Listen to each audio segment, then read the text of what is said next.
Welkom bij Extra Journaal, nieuws uit Curaçao, vers van de pers.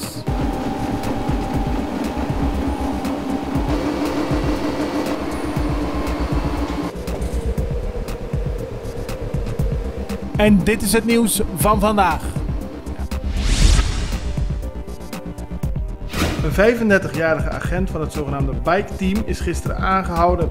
Er was aangifte tegen hem gedaan en daarop is binnen de politie intern onderzoek uitgevoerd. Als gevolg daarvan is de man aangehouden. Hij wordt verdacht van mishandeling, bedreiging en vernieling.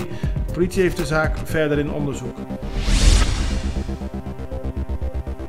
Gisterochtend vond er een kort geding plaats tussen inspecteur-generaal voor de volksgezondheid Jan Huurman en de regering van Curaçao. Het kort geding vond achter gesloten deuren plaats.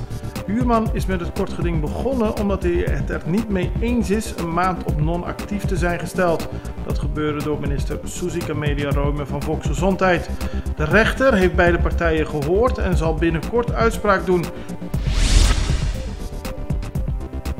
Hoofdofficier van Justitie Heiko de Jong heeft in een video uitgelegd hoe het nu zit met de gevangenisstraf van Gerrit Schotten en Cicely van der Dijs.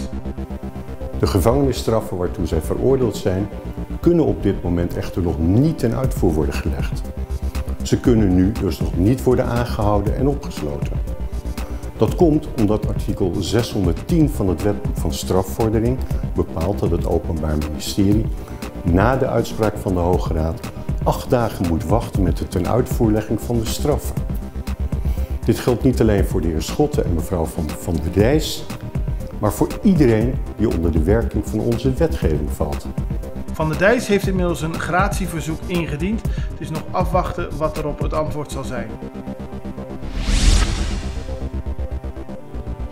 De Curaçaose minister van Onderwijs Merlin Alcala-Wallé heeft eerder een akkoord gesloten met de Nederlandse minister van Onderwijs. Dat gaat over een korting die Curaçaose studenten kunnen krijgen als ze hun opleiding hebben afgerond. Het gaat om studenten die in de regio of op Curaçao een opleiding succesvol hebben afgerond en ook een lening hadden bij de SSC. Als zij aan alle voorwaarden voldoen, kunnen ze 10.000 gulden korting krijgen op hun studieschuld. Dat maakte minister van Onderwijs Alcala-Wallé gisteren bekend. Curaçao en Colombia hebben een overeenkomst gesloten om meer samen te werken. Daarbij gaat het onder meer over het upgraden van personeel, maar ook over de samenwerking op het gebied van logistiek.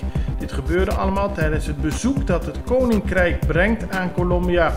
Daar is minister-president Mark Rutte aanwezig, maar ook de Curaçaose minister van Economische Ontwikkeling Steven Martina.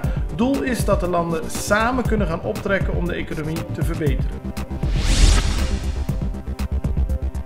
Bij het hoofdkantoor van Enya is gisteren een auto in de brand gestoken.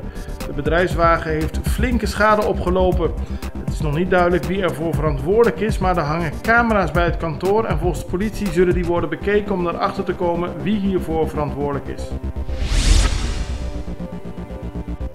Voor de tweede keer binnen een week zijn in Nieuw-Zeeland grienden aangespoeld en overleden.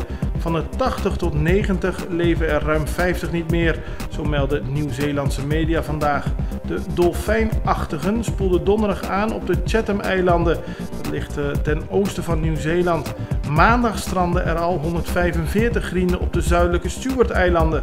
Daar stierven alle dieren ondanks pogingen om ze te redden. De helft was al overleden voordat de reddingswerkers arriveerden. Het aanspoelen van dolfijnen en andere walvissoorten komt geregeld voor op de kust van Nieuw-Zeeland. Dit was Extra Journaal met nieuws uit Curaçao in het Nederlands elke doordeweekse dag. Tot de volgende keer.